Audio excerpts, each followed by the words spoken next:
ഇന്ന് നമുക്ക് ഹാപ്പിനെസ് ഇൻഡെക്സിനെ കുറിച്ച് സംസാരിക്കാം. സന്തോഷ സൂചിക GDP പോലെ, ആളോഹരി വരുമാനം പോലെ സന്തോഷത്തിൻ്റെ കാര്യത്തിലും ഒരു ടോട്ടൽ എടുക്കാം, ഒരു ആളോഹരി ആനന്ദം എടുക്കാം. ഇങ്ങനെ ഒരു കണക്കുകൾ ഇപ്പോൾ ഉണ്ട്.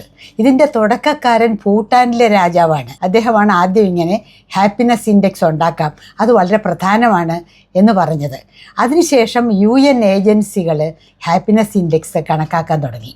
അതിൻ്റെ മെത്തഡോളജി എന്ന് പറഞ്ഞാൽ ആളുകളോട്, ഗ്രൂപ്പുകളോട് ചോദ്യങ്ങൾ ചോദിക്കുക, അതിൻ്റെ ഉത്തരങ്ങൾ പറയുക, അതിൻ്റെ ഉത്തരങ്ങളിൽ നിന്ന് കണ്ടുപിടിക്കുക നമ്മൾ ഹാപ്പിനെസ് എത്രയുണ്ട്, അത് ഇൻകമായിട്ടുള്ള കോറിലേഷൻ എന്താണ്, ഇതൊക്കെ പിന്നെ കണ്ടുപിടിക്കുക എന്നുള്ളതാണ് അതിൻ്റെ ഒരു രീതി. അങ്ങനെ കണ്ടുപിടിച്ചപ്പോൾ പല പല കാര്യങ്ങൾ അതിൽ നിന്ന് വെളിയിൽ വന്നു. അതായത് ഏറ്റവും സമ്പത്തുള്ള രാജ്യം ഏറ്റവും ഹാപ്പിനെസ് ഇൻഡെക്സിൽ മുകളിലായിരിക്കണം എന്നില്ല. അതിന് ഉദാഹരണം USA ആണ്. സമ്പത്ത് ഏറ്റവും കൂടുതലാണ്, പക്ഷേ ഹാപ്പിനെസ് ഇൻഡെക്സിൽ 19ാമതാണ് നിൽക്കുന്നത്. അതേസമയം അത്ര സമ്പത്തില്ലാത്ത എന്നാൽ എഫ്ലുവൻ്റായ രാജ്യങ്ങളായ സ്വീഡൻ, ഡെൻമാർക്ക് തുടങ്ങിയ സ്കാൻഡിനേവിയൻ രാജ്യങ്ങൾ, പിന്നെ സ്വിറ്റ്സർലൻഡ്, കാനഡ, ഇവിടെയൊക്കെ അത്ര തന്നെ സമ്പത്തില്ലെങ്കിലും, അഫ്ലുവൻ്റ് ആണ് പക്ഷെ അത്ര തന്നെ സമ്പത്തില്ലെങ്കിലും അവരൊക്കെ ഹാപ്പിനെസ് ഇൻഡെക്സിൽ വളരെ മുകളിലാണ്, ഏറ്റവും ഒന്നാമത് എന്നുള്ള തരത്തിലാണ് ഡെൻമാർക്ക്, സ്വീഡൻ അങ്ങനെയൊക്കെ രാജ്യങ്ങൾ വരുന്നത്. അപ്പോൾ എന്താണ് ഇതിൻ്റെയൊക്കെ കാര്യങ്ങൾ, എങ്ങനെയാണ് ഇന്ത്യ എവിടെയാണ് നിൽക്കുന്നത്, ഇതിലൊക്കെ ഇങ്ങനെയുള്ള കാര്യങ്ങളൊന്ന് ചർച്ച ചെയ്യാം നമുക്ക്. 186 രാജ്യങ്ങളാണ് ഇൻഡെക്സ് ഉണ്ടാക്കാൻ വേണ്ടി UN എടുത്തിരിക്കുന്നത്. ആ 186 രാജ്യങ്ങളുടെ കണക്കാക്കുമ്പം ആദ്യം ഇന്ത്യ 128ാമത്തെ സ്ഥാനത്തായിരുന്നു. ഇപ്പോൾ വീണ്ടും ഇന്ത്യ താഴത്തോട്ട് പോയി 140ാമത്തെ സ്ഥാനത്തേക്ക് പോയി. 156 രാജ്യങ്ങളിൽ 140ാമത്തെ സ്ഥാനമേ ഇന്ത്യക്ക് സന്തോഷത്തിൻ്റെ കാര്യം ഉള്ളൂ. ഇത്രയ്ക്കും സന്തോഷക്കുറവ് നമുക്ക് എന്തുകൊണ്ടാണ് വരുന്നത്? നമ്മുടെ അയൽ രാജ്യങ്ങളൊക്കെ നേപ്പാൾ, ശ്രീലങ്ക, ഭൂട്ടാൻ, പാകിസ്ഥാൻ, ബംഗ്ലാദേശ്, ഇവിടെയൊക്കെ സന്തോഷം നമ്മളെക്കാൾ കൂടുതലാണ്. ബംഗ്ലാദേശിന് പിന്നെ മിക്ക ഇൻഡിസസും നമ്മളെക്കാൾ കൂടുതലാണ്. അപ്പോൾ എന്തുകൊണ്ടാണ് ഇന്ത്യക്ക് ഇങ്ങനൊരു പ്രശ്നം? എന്താണ് ഈ സന്തോഷക്കുറവിന് കാരണം എന്ന് നമ്മൾ അനലൈസ് ചെയ്യേണ്ടതുണ്ട്. അങ്ങനെ അനലൈസ് ചെയ്യുമ്പം നമ്മൾ കാണുന്ന ഒരു കാര്യം, ഈ സന്തോഷം കൂടുതലുള്ള രാജ്യങ്ങളിലൊക്കെ ഒരു പ്രത്യേകതയുണ്ട്. ഒരു കാര്യം സമ്മതിച്ചേ പറ്റൂ, എല്ലായിടത്തും കുറച്ച് അഫ്ലുവൻസ് ഉണ്ട്. തീരെ ഡിപ്രൈവേഷനുള്ള വല്ലാതെ പുവർ രാജ്യങ്ങൾ സന്തോഷമുണ്ടാവില്ല. അവർക്ക് കുറച്ചുകൂടെ ഇൻകം കൂടിയാൽ തന്നെ സന്തോഷം ഉണ്ടാവുള്ളൂ. അപ്പോൾ ഈ പറഞ്ഞ രാജ്യങ്ങളെല്ലാം സാമാന്യം സമ്പത്തുള്ള രാജ്യങ്ങളാണ്. അങ്ങനെയുള്ള രാജ്യങ്ങളിൽ മാത്രമേ സന്തോഷം ഏറ്റവും അധികം ആകാൻ പറ്റുള്ളൂ. അപ്പോൾ ഇന്ത്യയിൽ എന്തുകൊണ്ടാണ് ഇത്രയും സന്തോഷക്കുറവ്? ഈ മറ്റ് രാജ്യങ്ങളെ നോക്കുമ്പോൾ നമുക്ക് മനസ്സിലാകും ചില കാര്യങ്ങൾ അതിൻ്റെ പുറകിലുണ്ട്. ഒന്നാമതായിട്ട് ഗുഡ് ഗവേണൻസ് എന്ന് പറയും. ഗവൺമെൻറ്റിലുള്ള വിശ്വാസം. ഗവൺമെൻറ് നന്നായി കാര്യങ്ങൾ ചെയ്യും. എനിക്ക് ആവശ്യം വന്നാൽ ഗവൺമെൻറ് സഹായിക്കും. എനിക്ക് രോഗം വന്നാൽ ഗവൺമെൻറ് ചികിത്സിക്കും. എനിക്ക് എഡ്യൂക്കേഷൻ കിട്ടും, എൻ്റെ കുട്ടികൾക്ക് എഡ്യൂക്കേഷൻ കിട്ടും. Free education, free health care, ഒരു ജോലി ചെയ്ത് ജീവിക്കാനുള്ള ഒരു സാധ്യത. അവസാനം എനിക്ക് ഓൾഡ് ഏജിൽ എനിക്ക് ആരും നോക്കാനില്ലെങ്കിൽ ഗവൺമെൻറ് എന്നെ നോക്കിക്കോളും. ഇത്തരം കാര്യങ്ങൾ ശരിയാണെങ്കിൽ ഒരു സിറ്റിസന് വലിയ ആങ്സൈറ്റി, വലിയ പരിഭ്രമങ്ങളും വിഷമങ്ങളും ഉണ്ടാവില്ല. സ്വന്തം രാജ്യത്തെ വിശ്വസിക്കും, നമ്മൾ അങ്ങനെ ജീവിക്കും, നമുക്ക് സന്തോഷം കൂടുതലായിരിക്കും. ഈ പറഞ്ഞ കാര്യങ്ങളെല്ലാം നോക്കുമ്പം മിക്കവാറും എല്ലാ കാര്യങ്ങളിലും ഇന്ത്യ പുറകിലാണെന്ന് കാണാം. നമുക്ക് ഗുഡ് ഗവേണൻസിൻ്റെ കാര്യം എടുക്കാം. എത്രയോ കാലമായിട്ട് നമുക്ക് ഗുഡ് ഗവേണൻസ് ഉണ്ടോ എന്ന് നമ്മൾ ആലോചിക്കേണ്ടി വരും.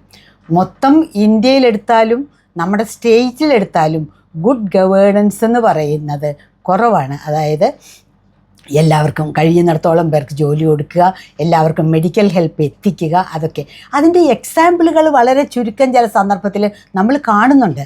കേരളത്തിൽ ഉദാഹരണത്തിന് കോവിഡ് കാലത്ത് കളമശ്ശേരി ഒരു ഹോസ്പിറ്റലിൽ സുന്ദരമായിട്ടുള്ള ചികിത്സ, ഏത് 5 സ്റ്റാർ ഹോസ്പിറ്റലിനേക്കാളും നല്ല ചികിത്സ കൊടുത്ത് ആളുകളെ രക്ഷിച്ച് നമ്മൾ വിട്ടിരുന്നു. പക്ഷേ അത് എല്ലാ കാലവും തുടരാൻ നമുക്ക് സാധിച്ചില്ല. പക്ഷേ ഒരു കാലത്ത്, ഒരു സമയത്ത് നമുക്കത് ചെയ്യാൻ സാധിച്ചിരുന്നു. അപ്പോൾ എങ്ങനെയാണത് ചെയ്യേണ്ടത്, എങ്ങനെ ചെയ്താൽ ആളുകളുടെ സന്തോഷം കൂട്ടാം, അത് നമുക്ക് അതുകൊണ്ട് മനസ്സിലാകും. അതുപോലെ തന്നെയാണ് ഫ്രീ എഡ്യൂക്കേഷൻ്റെ കാര്യം. നല്ല എഡ്യൂക്കേഷൻ വേണം. നല്ല എഡ്യൂക്കേഷൻ കുട്ടികൾക്ക് കൊടുക്കാൻ നമുക്ക് പറ്റണം. എന്നാലേ നമുക്ക് സന്തോഷം ഉണ്ടാവുകയുള്ളൂ. നമ്മൾ എങ്ങോട്ടും പരക്കം പാഞ്ഞ് അവിടെ കിട്ടുമോ ഇവിടെ കിട്ടുമോ എന്ന് നോക്കി നടക്കുന്ന അവസ്ഥയായിരിക്കരുത്. അപ്പോൾ നല്ലൊരു എഡ്യൂക്കേഷൻ സിസ്റ്റം വേണം. എല്ലാവരെയും മുന്നോട്ട് കൊണ്ടുപോകാൻ പറ്റുന്ന ഒരു എഡ്യൂക്കേഷൻ സിസ്റ്റം ആയിരിക്കണം. പിന്നെ നമുക്ക് ജോലി കിട്ടണം, സാമാന്യം നമുക്ക് ജോലി കിട്ടണം. അല്ലാതെ ഗവൺമെൻറ്റിൻ്റെ ഡോള് എല്ലാ കാലത്തും സ്വീകരിച്ച് അങ്ങനെ ജീവിക്കുന്നത് സുഖമല്ല. ഒരു ചെറുപ്പക്കാരനോ ചെറുപ്പക്കാരിക്കോ അത് നല്ലതല്ല.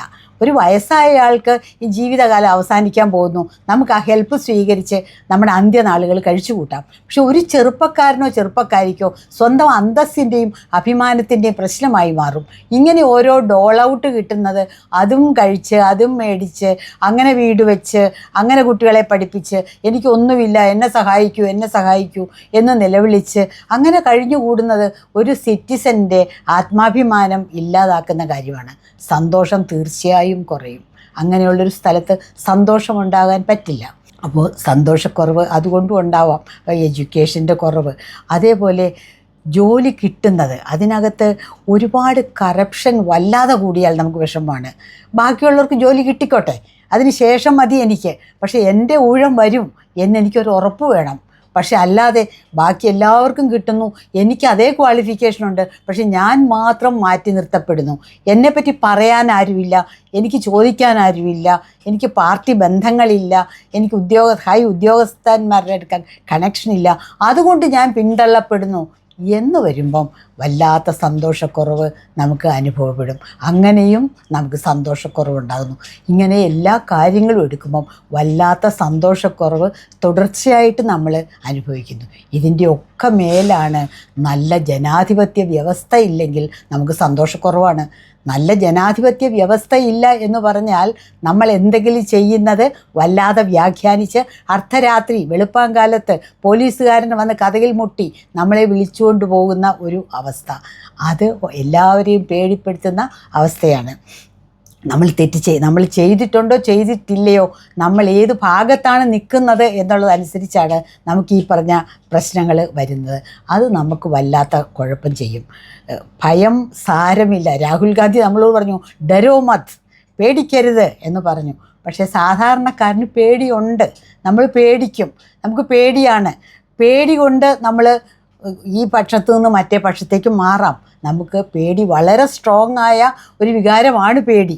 ആ പേടിപ്പെടുത്തലും നമ്മുടെ സന്തോഷത്തെ വല്ലാതെ കളയും. ഞാൻ ഭീരുവാണ്, ഞാൻ പേടിച്ചിട്ടാണ് ഇങ്ങനെ ചെയ്യുന്നത് എന്ന് സ്വയം മനസ്സിലാക്കുന്ന ഒരാൾക്ക് എങ്ങനെ സന്തോഷം വരും? നമുക്കറിയാം ഞാൻ ഭീരുവാണ് എന്ന് ഞാൻ മനസ്സിലാക്കുമ്പോൾ എൻ്റെ വലിയൊരു ബലഹീനത ഞാൻ തന്നെ കണ്ടുപിടിക്കുകയല്ലേ, പിന്നെ എനിക്ക് എങ്ങനെ സന്തോഷം വരും? ഇങ്ങനെയുള്ള എല്ലാ കാരണങ്ങളും ഇന്ത്യയുടെ സന്തോഷം കുറയ്ക്കാൻ തീർച്ചയായും കാരണമാണ്. ഇതിനെല്ലാം മറികടന്ന് നമുക്ക് മുന്നോട്ട് വരണമെങ്കിൽ ഈ കാര്യങ്ങളെല്ലാം നമ്മൾ ഒന്നൊന്നായിട്ട് നേരെയാക്കി എടുക്കണം. കോൺസ്റ്റിറ്റ്യൂഷൻ പൊക്കിപ്പിടിച്ച് പറയണം, ഈ കോൺസ്റ്റിറ്റ്യൂഷൻ അനുസരിച്ച് തന്നെ നമ്മുടെ രാജ്യം മുന്നോട്ട് പോകും. എന്തെങ്കിലും ഒന്നും പറയുന്നത് കേട്ട് നമ്മൾ മുന്നോട്ട് പോകില്ല. ഈ കോൺസ്റ്റിറ്റ്യൂഷനിൽ പറയുന്ന വ്യവസ്ഥകൾ അനുസരിച്ച് മാത്രമേ എന്നെ അറസ്റ്റ് ചെയ്യാൻ പറ്റുള്ളൂ. പക്ഷേ നമ്മൾ കാണുന്നു, ഒരു മേധാ പട്കർ അറസ്റ്റ് ചെയ്യപ്പെടുന്നു, ഒരു അരുന്ധതി റോയ് അറസ്റ്റ് ചെയ്യപ്പെടുന്നു. അങ്ങനെയൊക്കെ വരുമ്പോൾ നമുക്ക് പേടിയാകും. അപ്പോൾ ഇത്തരം ഭയങ്ങളെ മാറ്റി നിർത്തിയാൽ മാത്രമേ നമുക്ക് സന്തോഷമായി ജീവിക്കാനായിട്ട് സാധ്യതയുള്ളൂ. ഇങ്ങനെയുള്ള കാര്യങ്ങളൊക്കെ ഇന്ത്യയുടെ സന്തോഷം കെടുത്തുന്ന സംഗതികളാണ്. ഇനി ഇതിൻ്റെ സന്തോഷ സൂചികയുടെ ഒരു ഇക്കണോമിക്സ് പറയുകയാണെങ്കിൽ, ഈ സന്തോഷവും വരുമാനവും തമ്മിൽ ഉള്ള ബന്ധം ഒരു ലോങ് പീരീഡ് ബന്ധമില്ല. ഒരു വലിയ പീരീഡ് എടുക്കുകയാണെങ്കിൽ നമ്മുടെ വരുമാനം, നമ്മുടെ ഇൻകം, നമ്മുടെ സന്തോഷം രണ്ടും തമ്മിൽ വലിയ ബന്ധമില്ല. പക്ഷേ ഷോർട്ട് പീരീഡിൽ ബന്ധമുണ്ട്. ഒരു 6 മാസത്തെ പീരീഡ് എടുക്കുകയാണെങ്കിൽ നമ്മുടെ സമ്പത്ത് വല്ലാതെ കുറഞ്ഞു പോയി, നമുക്ക് സന്തോഷം വല്ലാതെ കുറയും. അപ്പോൾ ഷോർട്ട് പീരീഡ് ബന്ധമുണ്ട്, ലോങ് പീരീഡ് ബന്ധമില്ല. അപ്പോൾ ഈ ഒരു സംഗതിയെ ഈസ്റ്റർലിൻ പാരഡോക്സ് എന്നാണ് നമ്മൾ ഇക്കണോമിക്സിൽ പറയുന്നത്. ഒരു പാരഡോക്സാണ്. എന്തുകൊണ്ടാണ് വരുമാനം കൂടിയാൽ നമുക്ക് സന്തോഷം കൂടാത്തത്? എന്തുകൊണ്ടാണ് രണ്ടും എപ്പോഴും പോസിറ്റീവ്ലി കോറിലേറ്റഡ് അല്ലാത്തത്? ഒന്ന് കൂടുമ്പോൾ എന്തുകൊണ്ട് മറ്റത് കൂടാതിരിക്കുന്നു? ഇത് ഒരു പാരഡോക്സ് ആയിട്ട് ഇക്കണോമിക്സിൽ പറയുന്ന ഒരു കാര്യമാണ്. ഇനി നമ്മൾ ഇന്ത്യയുടെ കാര്യം എടുത്താൽ പണ്ടേ നമ്മുടെ ഋഷിമാരൊക്കെ ആനന്ദത്തെക്കുറിച്ച് പറഞ്ഞിട്ടുണ്ട്. ആനന്ദം അല്ലെങ്കിൽ സന്തോഷം കണക്കാക്കുന്നത് നമുക്ക് അന്യമായ ഒരു സംഗതി ആയിരുന്നില്ല. നമുക്കിവിടെ പറഞ്ഞിട്ടുണ്ട് മനുഷ്യ ജീവിതത്തിൻ്റെ ലക്ഷ്യം തന്നെ എന്താണ്? പണം ഉണ്ടാക്കലല്ലല്ലോ. അതിൻ്റെ ആത്യന്തിക ദുഃഖനിവൃത്തി, പരമാനന്ദ പ്രാപ്തി. നമ്മൾ ആഗ്രഹിക്കുന്നത് അതാണ്, പരമാനന്ദ പ്രാപ്തി. പക്ഷേ ഋഷിമാർ വളരെ കർശനമായിട്ട് ചില കാര്യങ്ങൾ പറഞ്ഞു. സമ്പത്തുണ്ടാവണം, ശരി, സമ്പത്തുണ്ടായാൽ മാത്രം പോരാ, നിങ്ങൾക്ക് ആരോഗ്യം വേണം, നിങ്ങൾ ചെറുപ്പമായിരിക്കണം, 21 വയസ്സിൽ കൂടുതലാവരുത്. 21 വയസ്സിൽ കൂടുതലുള്ളവർക്ക് പരമാനന്ദ പ്രാപ്തി ഈ ലോകത്തിൽ കിട്ടില്ല. നിങ്ങൾക്ക് നല്ല ബുദ്ധി വേണം, സാമാന്യം ഹയർ ആർട്ടൊക്കെ എൻജോയ് ചെയ്യണമെങ്കിൽ നിങ്ങൾക്കൊരു ബുദ്ധി വേണം. ആ ബുദ്ധി ഇല്ലെങ്കിൽ നിങ്ങൾ ചെറിയ കാര്യങ്ങൾ മാത്രമേ നിങ്ങൾക്ക് എൻജോയ് ചെയ്യാൻ പറ്റുള്ളൂ. അപ്പം നിങ്ങൾക്ക് വലിയ വൈരൂപ്യങ്ങളും പാടില്ല.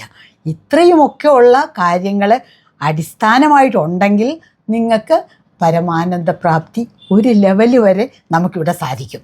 ഇതിൽ ഇക്കണോമിക്സിൽ ഇപ്പം നമ്മൾ എടുക്കുന്നത് വയസ്സ് നമ്മൾ എടുക്കുന്നില്ല, വേറൊന്നും എടുക്കുന്നില്ല. പക്ഷേ അടിസ്ഥാനപരമായിട്ട് കുറച്ച് ഇൻകം നമുക്ക് വേണം.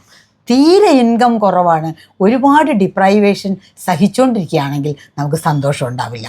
അതുകൊണ്ടാണ് പുവറായ രാജ്യങ്ങളൊന്നും ഇക്കൂട്ടത്തിൽ വരാത്തത്. ഈ ഡെൻമാർക്ക്, സ്വീഡൻ തുടങ്ങിയുള്ള രാജ്യങ്ങളെല്ലാം തന്നെ അഫ്ലുവൻ്റ് രാജ്യങ്ങളാണ്. അക്കൂട്ടത്തിൽ വരാൻ ഒരു പുവറായ, ഒരു തീരെ ദരിദ്ര രാജ്യത്തിന് പറ്റാത്തതിൻ്റെ കാരണം അടിസ്ഥാനപരമായിട്ട് അവർക്ക് സമ്പത്തില്ലാത്തത് കൊണ്ട് കുറേ ഡിപ്രൈവേഷൻ അവർ സഹിക്കുന്നുണ്ട്. അതുകൊണ്ട് കുറച്ച് സമ്പത്ത് അവർക്ക് കൂടിയാൽ അവർക്ക് ആനന്ദം നല്ലപോലെ കൂടും. അത് തന്നെയാണ് അതിൻ്റെ ഇക്കണോമിക്സ്. ഇനീക്വാളിറ്റി കുറച്ചാൽ നമുക്കൊരുപാട് സന്തോഷം കൂടും. വല്ലാത്ത ഇനീക്വാളിറ്റിയാണ് നമ്മുടെ സന്തോഷം കുറയ്ക്കുന്ന ഒരു കാര്യം. ഇത്രയും സ്വത്തുള്ള ഒരാൾക്ക് ഇനി കുറേ കൂടെ കൂടിയാൽ അയാൾക്ക് സന്തോഷം കൂടില്ല. പക്ഷെ തീരെ സന്തോഷം ഇല്ലാത്ത ഒരാൾക്ക് കുറച്ച് ഇൻകം കൂടിയാൽ അയാൾക്ക് വളരെയേറെ സന്തോഷം കൂടും. അപ്പോൾ ടോട്ടൽ ഹാപ്പിനെസ് ഒരുപാട് കൂടില്ലേ?